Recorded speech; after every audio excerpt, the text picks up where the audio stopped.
E aí pessoal, tudo bem? Rodrigo Lima, jornalista, estou passando aqui para falar com vocês sobre o primeiro dia aí da transição aqui do governo de São Paulo, em que o governador eleito, Tarcísio Gomes de Freitas, foi lá no Palácio dos Bandeirantes e se reuniu com o governador Rodrigo Garcia. Eles já trocaram as primeiras impressões aí sobre o processo de transição de governo, que deve ser aí republicano e bem transparente e tranquilo. O governador Rodrigo Garcia esteve aqui em Rio Preto na semana passada e recebeu Tarcísio e sua equipe, estendendo aí o tapete vermelho para o novo governo, né? De maneira republicana. Então a gente espera que as coisas não parem, que os principais projetos continuem tocando, mesmo porque há um alerta aí do retorno dos casos da Covid-19. Então fica aí com as imagens da visita do Tarcísio, governador eleito lá no Palácio dos Bandeirantes. Se você gostou do vídeo, se inscreva no canal, curta e compartilhe. Jornalismo aqui tem lado o seu. Um abraço e até a próxima, pessoal. Pessoal, boa tarde a todos. Com muita satisfação, estou recebendo aqui no Palácio dos Bandeirantes o governador eleito Tarcísio Gomes de Freitas, um primeiro encontro que inaugura o processo de transição aqui no estado de São Paulo. Uma transição transparente, democrática, republicana, que hoje se inicia com a visita do governador eleito, com a visita do vice-governador eleito, Felício Ramute, com a visita também do coordenador da transição por parte do governo eleito, o nosso sempre vice-governador Guilherme Afifo Domingos, Priscila e equipe. Do lado do atual governo também aqui a presença do Marcos Penido, que coordena a transição por parte do governo, da Manuela, do secretário Baeta, do secretário Cauê, mostrando, enfim, o entrosamento do governo que deixa o estado no dia 31 de dezembro e do governo que assume a partir do dia 1º de janeiro.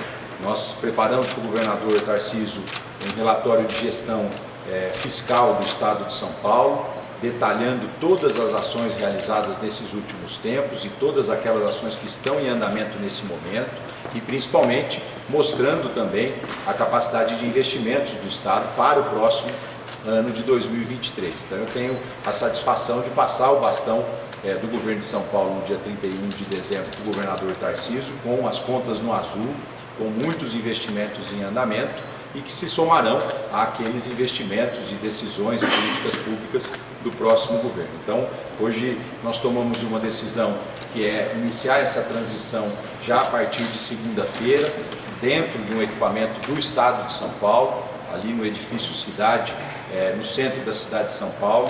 Já tem uma área definida para que o governo de transição se instale dentro desse edifício Cidade, e a partir dali, através das decisões do governador Tarcísio, com total liberdade de convidar e convocar os secretários atuais para dialogar com os setoriais que ele está nomeando, acesso online a todas as informações para que a gente tenha um entrosamento perfeito, para que a partir já do dia 1º de janeiro não haja nenhum tipo de sobressalto nas ações aqui do governo de São Paulo. Então, fico feliz de recebê-lo aqui, Tarcísio, junto com a equipe. Mais uma vez, o registro de votos de muito boa sorte na gestão e eu tenho convicção que nós vamos fazer uma transição entrosada e a partir do dia 1º de janeiro, o governador Tarcísio terá todas as condições de já tomar suas decisões com base em tudo que ele vai acompanhar nesses 43 dias que faltam de gestão. Então, uma alegria receber a todos. Começamos oficialmente a transição hoje. O governo de transição se instala na segunda-feira no edifício Cidade e todas as contas abertas e todas as informações abertas ao governador eleito. Boa tarde a todos. Só agradecer o empenho do governador Rodrigo Garcia. Tivemos aqui uma reunião muito proveitosa, acho que foi uma grande largada. Agradecer o empenho de toda a equipe do governador, vou agradecer no nome do Penido pelo trabalho feito. Então a gente teve a oportunidade de passar, rememorar aí as realizações do governo recente, acompanhar os projetos que estão em andamento, olhar a trajetória fiscal do governo do estado e verificar quais são as próximas ações, aquilo que está em andamento, que a gente se comprometeu a manter, não vai haver ruptura. Vai haver mudança, mas não ruptura. Foi feito um exercício muito interessante por parte da transição, que é de adequar aquilo que estava no nosso plano de governo a realidade do orçamento atual. Então, uma das primeiras tarefas da transição vai ser o ajuste do orçamento, né? A gente tem um prazo para fazer isso, para dar tempo da Assembleia discutir e fazer as adaptações necessárias no orçamento do ano que vem. Então, é uma tarefa que já está adiantada. A partir de segunda-feira a gente ocupa o edifício Cidade 1, lá na Boa Vista, e vamos lá instalar as nossas equipes. Eu vou começar a anunciar as equipes, então nós teremos alguns eixos temáticos. Em cada eixo temático nós vamos ter integrantes que vão interagir com as secretarias do governo do Estado de São Paulo. Observe que os integrantes da equipe vão ser mais de um integrante por equipe, né, por eixo temático. Então, obviamente, não significa necessariamente que aqueles integrantes vão compor o quadro de secretários, mas é a turma que vai, então, fazer esse trabalho de transição, vai perceber a realidade de cada uma das secretarias, vai mergulhar nessa realidade. Todas as informações estão sendo disponibilizadas de uma forma muito transparente. Eu acho que a gente vai ter uma transição aí muito republicana, muito harmônica, que vai ajudar muito essa equipe, então, que está chegando. Então, eu só tenho a agradecer a forma, né, como a gente está sendo tratado e a forma como as informações estão sendo disponibilizadas e o profissionalismo da equipe do governador Rodrigo, né, o atendimento que a gente está tendo. Acho que vamos ter uma excelente transição e a gente está ciente da nossa responsabilidade de corresponder à expectativa do povo de São Paulo. Todos os nomes serão nomeados, todos os nomes serão indicados só na semana que vem do secretariado? Não, veja bem, eu não vou anunciar secretariado agora. Eu vou anunciar as equipes que vão fazer parte da transição. Então, vamos supor, no eixo econômico, eu vou ter lá uma relação de nomes. São pessoas que vão nos ajudar. Em que posições essas pessoas vão estar no governo? A gente ainda não definiu. Então, ali pode ter o secretário de Planejamento, o secretário de Fazenda, pode ter uma pessoa que vai estar numa empresa pública, né, não vai compor necessariamente uma secretaria, vai estar ajudando na equipe em alguma forma, uma assessoria, né, no gabinete do governador. Então, isso vai valer para todas as áreas. Então, você vai ver que a gente vai ter alguns nomes para a área da educação e cultura, alguns nomes para o eixo econômico, né, então pegando infraestrutura, planejamento, orçamento. Esses nomes vão interagir com mais de uma secretaria, né? Essa relação, portanto, não é bionívoca, né? Então nós vamos ter muitos nomes trabalhando que não necessariamente são secretários, até porque a gente está ainda consultando pessoas, tem pessoas que estão em empresas de mercado, que são listadas em bolsas, então eu não tenho como fazer esse anúncio nesse momento, tem pessoas que estão com mandato em organismo internacional, eu não tenho também como antecipar. Esse anúncio de secretários, nomes de secretários, vai ser paulatino daqui até dezembro, até o final de dezembro. Assim, você falou aí que vocês tentaram hoje na reunião discutir como adequar o plano do futuro governo ao orçamento do atual governo. Foi discutido a questão salarial, aumento de salário do governador, de algum secretário, do Mário? Não discutimos, não entramos nesse mérito, acho que foi uma primeira conversa. Obviamente, os impactos dos movimentos recentes, como por exemplo a mudança no desconto previdenciário, já estão contemplados no ajuste de orçamento que foi nos apresentado hoje, mas nós ainda não entramos nesse mérito, é um assunto que ainda tem que ser discutido pela Assembleia Legislativa. O senhor é a favor ou contra esse aumento, governador? A favor ou contra esse aumento que está sendo discutido na LESP? A gente tem que ter muita responsabilidade, porque, vamos lá, quando você fala em aumento do salário do governador, você tem que ver que essa é a baliza para o teto do funcionalismo. Então, no final das contas, isso impacta uma série de carreiras e impede que uma série de profissionais tenham um aumento real. Tem um aumento de salário e eles já estão com uma perda salarial, porque esse teto está congelado desde 2019. Então, existe a necessidade de você recuperar o poder de compra do servidor, né, do funcionalismo público. A outra questão é que você tem que ter espaço para atuar também na base da pirâmide, né, porque você tem carreiras que precisam também da recomposição, né, na área da educação, na área da saúde, na área da segurança.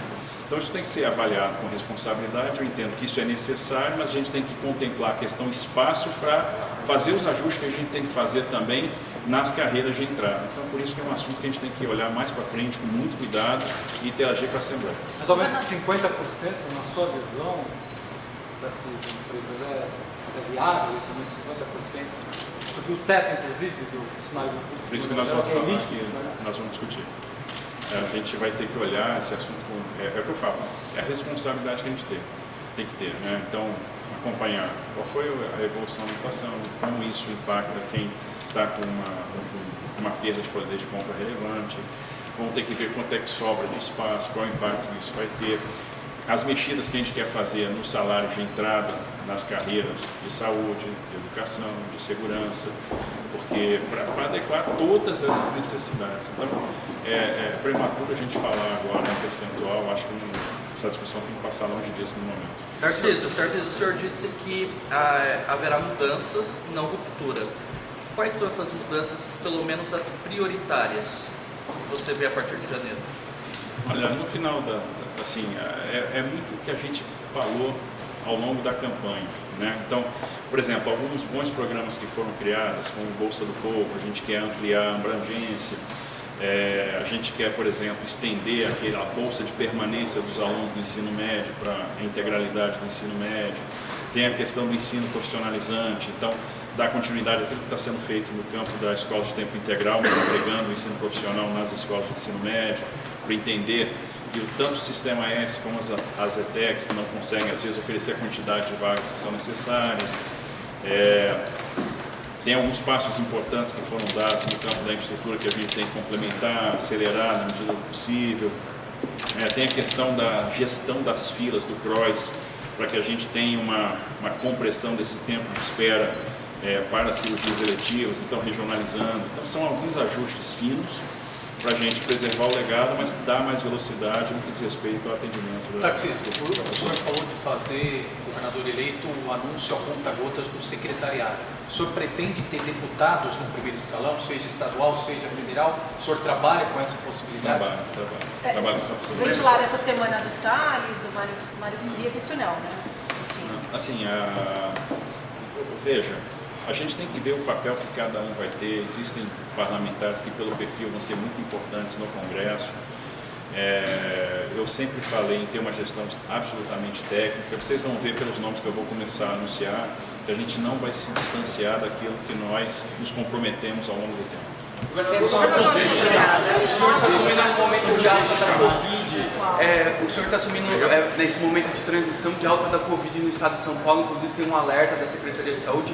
O senhor já está ciente desses números? O senhor pretende, de repente, voltar com o uso obrigatório de máscaras? E como fica a questão da vacinação no governo do senhor a partir de 1º de janeiro? A última. Olha, vamos nos aprofundar acerca dos números, vamos ouvir as áreas técnicas para tomar as melhores decisões, né? As decisões sejam corretas do campo técnico, do campo científico. Agora, o que eu posso dizer para vocês é o seguinte,